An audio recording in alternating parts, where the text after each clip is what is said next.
Something cool here. This is a secondary badge. It says here, Dodge Division, modified. We see here it says frame modifications. What does that mean? We'll find out about that in a second.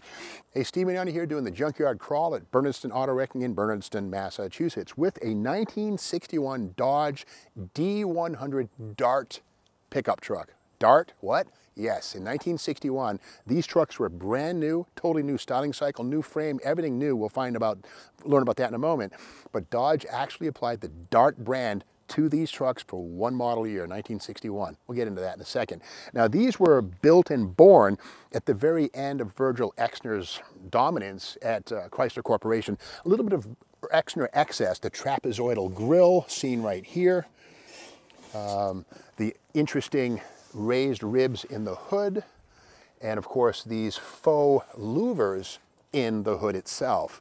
Now this does have 4 headlights, which would be seen on 61 through 64. For 1965 through 71, large singular headlights would replace this look here. But again, Virgil Exner's influence was certainly part of the picture. The concave sides with the accentuated wheel lips. And speaking of Dodge Darts, this is a 1961 Dodge Dart catalog. Now, a lot of folks remember the Dodge Dart as, you know, the slant 6 cars, the A-body, the Hemi Darts of 68. Well, before that, in 1960, Dart was a full-size car. This is 1961. And if we look at these things, we'll see that these are the Dart Senecas, and there's also the Dart Pioneer. But if you look on the hoods of these things, it's kind of hard to see, but there's a slight, those raised louvers right there. That is a styling theme that's continued on the hood of this truck. So the Dodge Dart theme was absolutely, and the brand. Now, here's the thing. There was never a Dart metal nameplate on a D100 pickup truck, but in certain dealer literature, the Dart name was applied to the pickup trucks. Again, for 61 only. But again, Virgil Exner, at the end of his reign of, not terror, I won't say that. He did beautiful things at Chrysler, but toward the end, you know, things got a little exaggerated and crazy. But again, these things went 61 through 71 and were fairly popular. Onto the hood, what do we have here? Okay. The 318 Polysphere. Now the 318 we all remember, you know, as the engine in Grandma's Coronet, but before 1967 these had polyspherical cylinder heads. If we look at the bottom of the valve cover, we see this sort of ribbed effect. That makes room for the exhaust valve spring and rocker arm, which actually sits on a bit of an angle. It's kind of like a big block Chevy before the big block Chevy.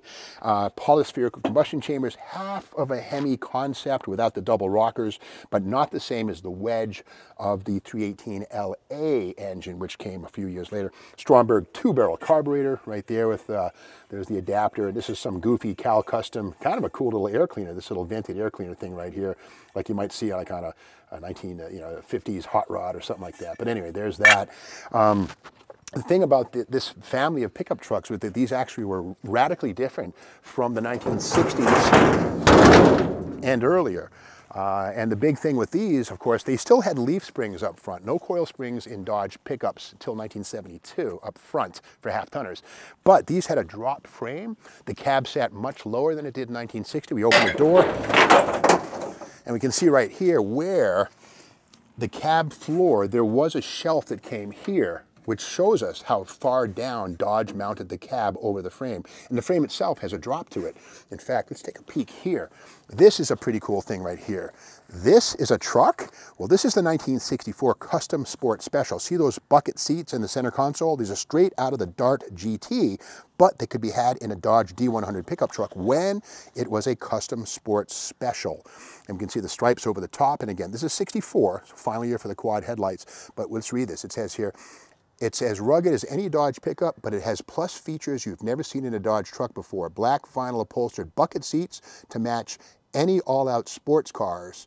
Plush carpeting that extends from the firewall to the top of the gas tank behind the seats. Dual armrests and sun visors, etc., etc. And over here, they talk about engines. Under the hood, this Dodge offers you any kind of power from the economical 225 cubic inch slant 6 developing 140 horsepower to the 426 cubic inch Dodge V8 developing a hot 365 horsepower. Imagine that. And over here it says, the automatic transmission, rear axle struts, power steering, and dual exhaust system, and heavy-duty rear springs are mandatory with the 426 engine. Requires a special instrument cluster with a tachometer. So the Custom Sport Special was all about the buckets. Yeah, center console, again, straight out of the Dodge Dart GT parts bin, but you could get the optional 426 street wedge. Pretty cool. Now this one here is not a custom sport special. It's a very mundane D100 base pickup, 1961. It's a Dart, technically. The push button torque flight, this hole right here is where the button pod would have gone on this automatic truck. And again, there would have been push button controls for the torque flight. That box would have sat right there. Rubber floor mat as always, 100-mile-an-hour speedometer, very austere. And again, that big rotten bent seat in this thing tells us this is just a regular run-of-the-mill D100 pickup. Now here's the thing, we look at the VIN on this thing here, and we can verify it's a 1961 because the VIN goes, it starts with, it shows 12214, which means it's a D100 built at Warren, Michigan. Now that VIN stack goes 100000 to 159999, which shows us that's a 1961, first year. The VIN stack tells all. We also see 350 gears in the back. 164 horse, I guess it is right there, 318 poly. And something cool here, this is a secondary badge. It says here, Dodge Division, modified. We see here, it says frame modifications. What does that mean? We'll find out about that in a second. Now, if you look at the bed on this thing, this is the longer 122-inch wheelbase with an 8-foot bed.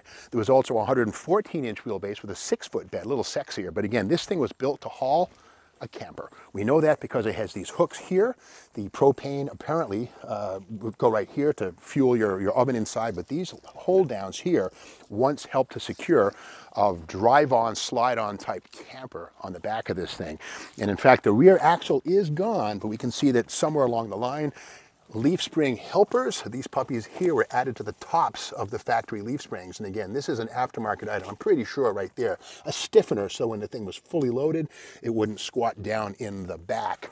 And speaking of the back, we notice right here, and again, another little Virgil Exner styling touch right here, this little kick, which again was typical of Exner and seen on all of these things from 61 through 71. Now, this is a long bed, and the weird thing about this bed is that unlike Ford, this is a single wall construction. In other words, there's no inner liner, or as it were, an inner wall. This is the same surface as the outside. So if you throw like an engine block and you're dented that thing, the dent's going to be outside. So again, Dodge was a little behind the curve in 1961 with single wall bed construction. Speaking of single, the taillights on this are single round taillights on both sides. 1965 would bring a vertical look sort of like this. Oh, this is a Ford taillight, but the same idea. So you can tell 61 through 64 Dodge pickup by the round taillights on it. This one also has the basic cab with the small rear window. Optional, of course, would have been this full window. It's kind of cool how Dodge production managers designed the cab skin with this filler that either would just go in here and then have the small window or take the filler out. The same cab surround would accept the big window. So smart production management, I guess you might say there. Now, speaking of that special frame, we're gonna have to do an insert with this. It's kind of down low, but that frame modification comes down to a plate that's actually welded to the bottom of the frame rail right down here. We'll do an insert so you can see it when the time comes. But that's pretty cool.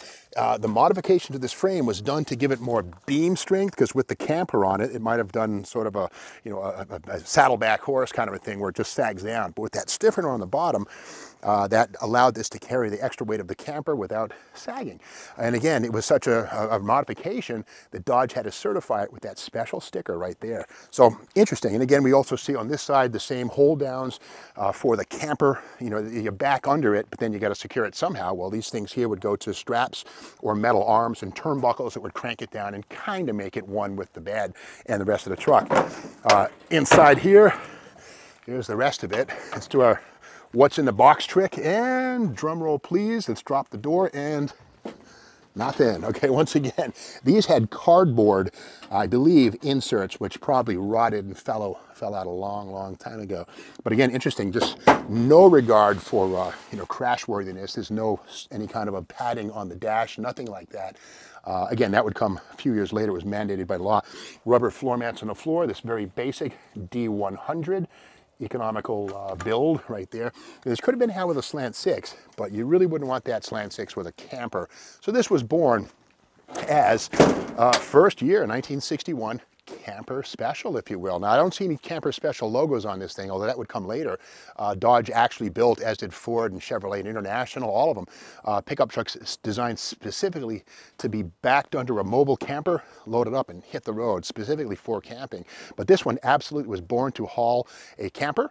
We have the hold downs, the frame modifications, the 318, the load flight, 3-speed automatic, 355 rear axle, and the helper springs on the back. So if this thing could talk, it would probably have many stories about, you know, fun family vacations out on the open road. But now its days are over here at Bernsen Auto Wrecking. So if you like this video and want to learn more about anything and everything you see around here, come back tomorrow for more Junkyard Crawl.